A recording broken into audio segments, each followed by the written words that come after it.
Ready, start. इस पुस्तक में हमने विश्व राजनीति पर बड़े सीमित अर्थों में चर्चा की है, मसलन हमने युद्ध और संधि की बातें की, राज्य शक्ति के उत्थान और पतन की चर्चा, या फिर हमने अंतर्राष्ट्रीय फलक पर अपने देश की नुमाइंदगी करने वाली सरकारों और अंतर्राष्ट्रीय संगठनों की बातें की। स्टॉप। अध्याय 7 में हमने विश्व राजनीति के दायरे को थोड़ा बढ़ाकर उसमें गरीबी और महामारी जैसे विषय भी शामिल कर लिए हैं। स्टॉप। ऐसा करने में कोई मुश्किल भी नहीं, क्योंकि हम सब मानते हैं कि गरीबी और महामारी पर अंकुश रखने की जिम्मेदारी सरकार की है। स्टॉप। इस अर्थ में ये मुद्दे विश्व राजनीति के दायरे में ही आते हैं। स्टॉप। अब जरा इन मुद्दों पर विचार कीजिए। स्टॉप। क्या आप मानते हैं कि इन जैसे मुद्दे समकालीन विश्व राजनीति के दायरे में आते हैं? स्टॉप। पैरा। इसका तटवर्ती जल जमीनी क्रियाकलापों से प्रदूषित हो रहा है। स्टॉप। पूरी दुनिया में समुद्र तटीय इलाकों में मनुष्यों की संघन बसाहट जारी है, और इस प्रवृत्ति पर अंकुश न लगा तो समुद्री पर्यावरण की गुणवत्ता में भारी गिरावट आएगी। स्टॉप।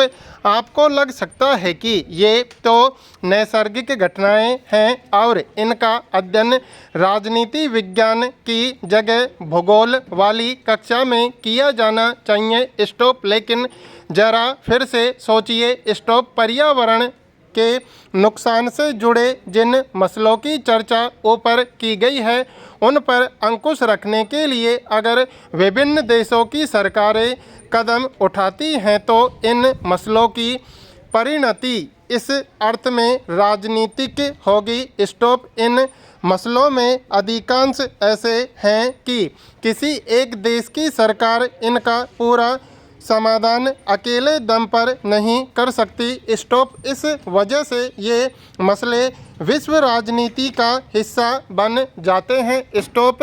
बहरहाल, पर्यावरण और प्राकृतिक संसाधनों के मसले एक और गहरे अर्थ में राजनीतिक हैं। स्टॉप। कौन पर्यावरण को नुकसान पहुंचाता है? प्रश्नवाचक। इस पर रोक लगाने के उपाय करने की जिम्मेदारी किसकी है? प्रश्नवाचक। धरती के प्राकृतिक संसाधनों पर किसको कितने इस्तेमाल का हक है? प्रश्नवाचक। इन सवालों के जवाब बहुधा इस बात से निर्धारित होते हैं कि कौन देश कितना ताकतवर है। स्टॉप। इस तरह ये मसले गहरे अर्थों में राजनीतिक हैं। स्टॉप। हालांकि पर्यावरण से जुड़े सरोकारों का लंबा इतिहास है, लेकिन आर्थिक विकास के कारण पर्यावरण पर होने वाले असर की चिंता ने 1960 के दशक के बाद से राजनीतिक चरित्र ग्रहण किया। स्टॉप।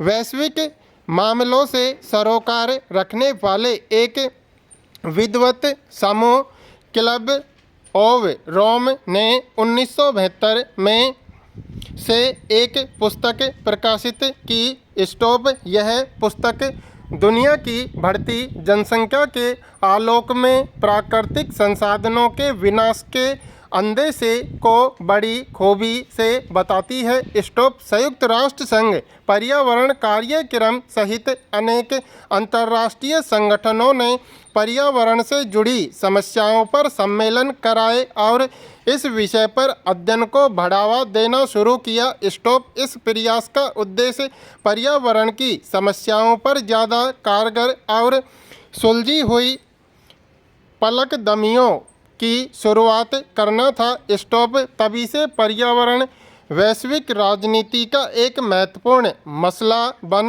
गया। स्टॉप। 1992 में संयुक्त राष्ट्र संघ का पर्यावरण और विकास के मुद्दे पर केंद्रित एक सम्मेलन, ब्राज़ील के रियो डी जेनेरियो में हुआ स्टॉप। इसे पृथ्वी सम्मेलन कहा जाता है। स्टॉप इस सम्मेलन में 170 देश, हजारों स्वयंसेवी संगठन तथा अनेक बहुराष्ट्रीय निगमों ने भाग लिया। स्टॉप वैश्विक राजनीति के दायरे में पर्यावरण को लेकर बढ़ते सरोकारों को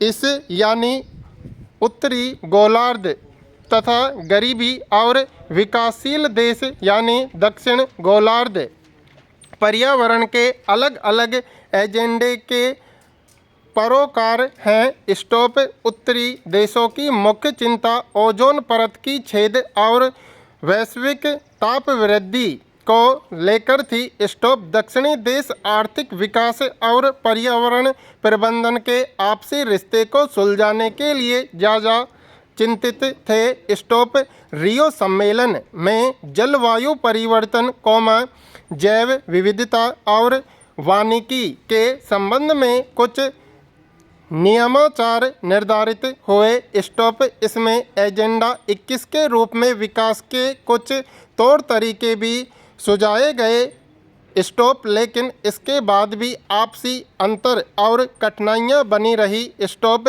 सम्मेलन में इस बात पर सहमति बनी कि आर्थिक वृद्धि का तरीका ऐसा होना चाहिए कि इससे पर्यावरण को नुकसान न पहुँचे। स्टॉप इसे टिकाऊ विकास का तरीका कहा गया। स्टॉप लेकिन समस्या यह थी कि टिकाऊ विकास पर अमल कैसे किया जाएगा। स्टॉप कुछ आलोचकों का कहना है कि एजेंडा 21 का झुकाव पर्यावरण संरक्षण को सुनिश्चित करने के बजाय आर्थिक वृद्धि की ओर है। स्टॉप आइए अब पर्यावरण की वैश्विक राजनीति के कुछ विवादित मुद्दों पर एक नज़र डालें।